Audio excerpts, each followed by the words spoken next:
It was a place that swallowed you in waves, coaxing you back gently like the lingering taste of whiskey, sickening and far too sweet. It was easy to let happen, moments of freedom ever shorter until one day you simply never emerged from the fog. The taste of it made it easy to forget that dawn and sunlight even existed. And just as persistent as the mists were in ill rest, so was the rain.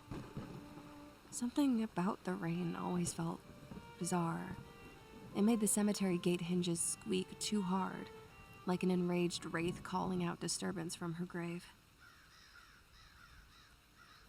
Crows would even gather on the iron spikes and headstones, adding a frantic chorus to the skies. I don't think the others ever cared, but I always inclined my head to the black birds, afraid they'd tell the spirits to rise up and swallow us whole. It seemed a fair trade, acknowledgement for safe passage to the brick building that loomed tall and erudite. If I believed hard enough, it felt like the crows would quiet down and leave us be. I was determined to finish my degree, and I didn't have any time for the dead to spirit me away. It was our 19th year when I decoded the rain.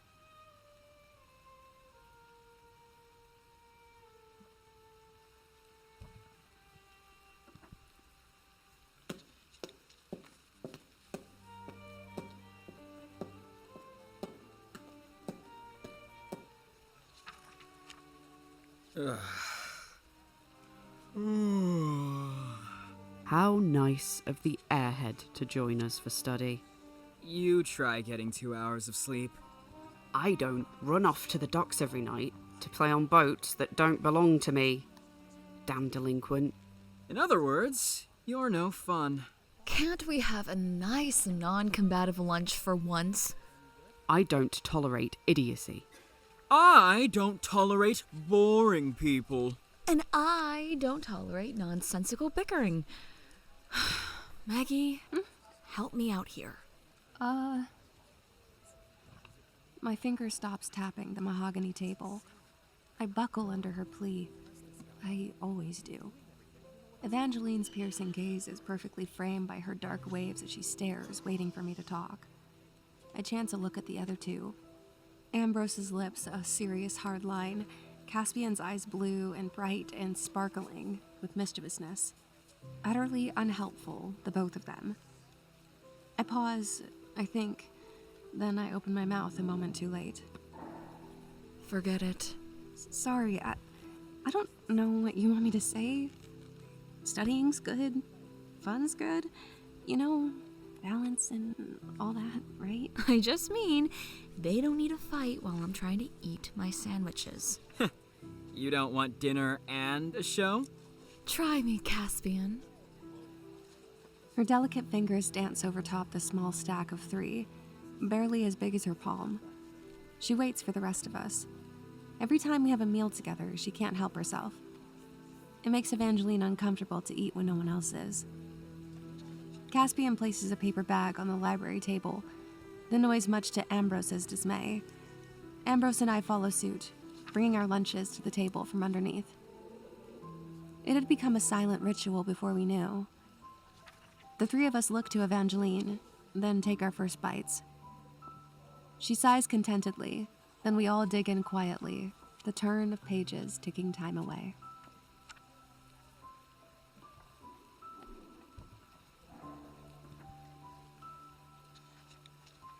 It was a minute, or an hour, I don't remember.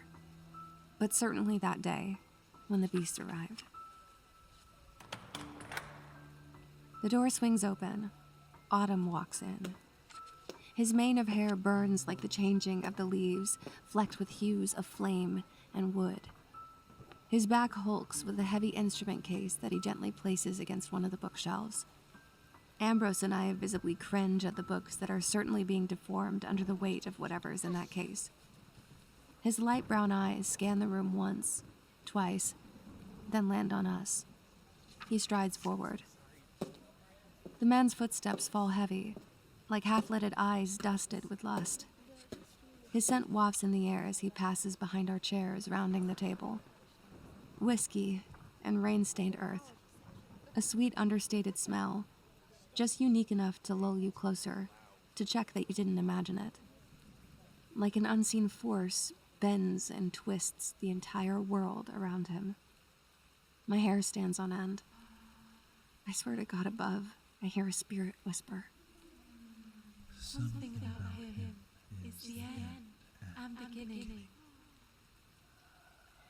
His hands grip the chair next to Evangeline. Hair falls so thickly across his face that I don't even see his expression. May I borrow this? Although it was a question, it commanded silence. All four of us froze in his presence. Then, after a small eternity, What for? a challenge, dripping with curiosity. To sit in, certainly. I see no ghost taking up the spot, my dear. Surely you won't miss the chair for more than an hour. Instinctively, I look around. Could he sense them too? Caspian watches my wandering eye and offers a comforting shrug. So to study, then. Of sorts, mon épée.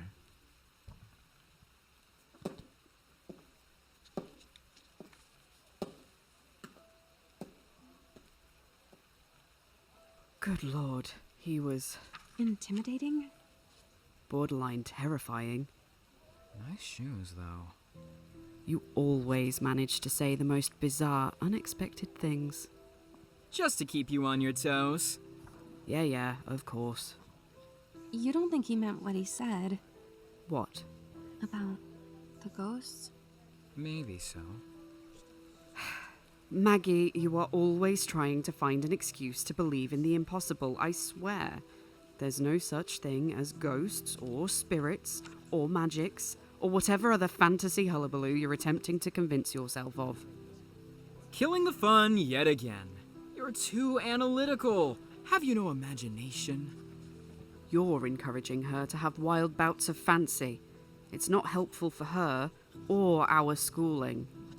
Have you no sense of duty? You're so childish. And yet, you always come back. This time I won't. Evangeline? Evangeline? She's been silent too long.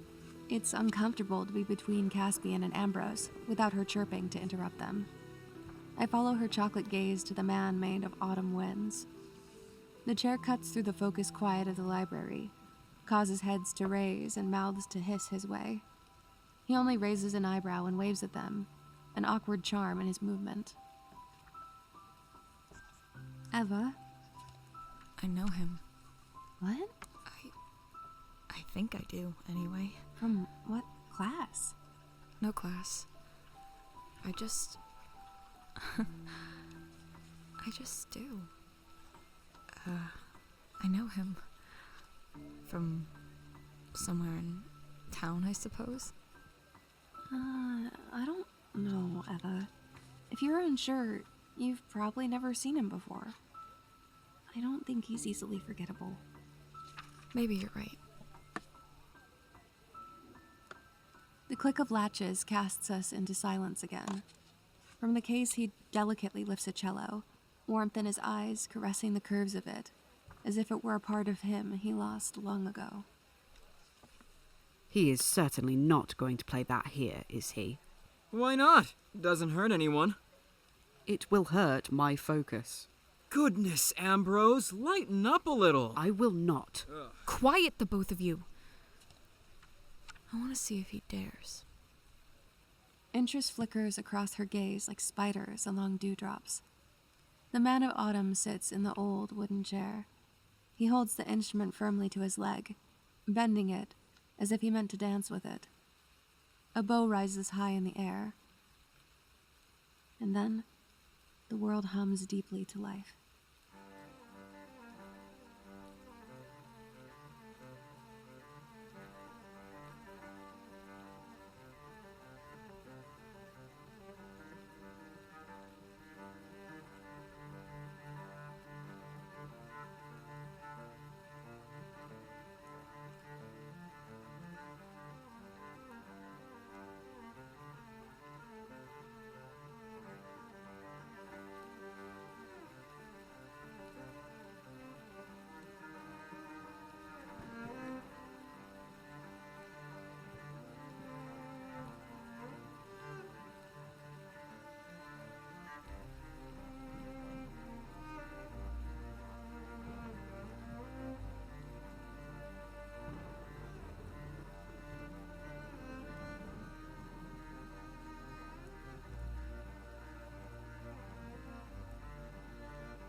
You're listening to the Ones in the Library audio drama by Mythic Machinations Media.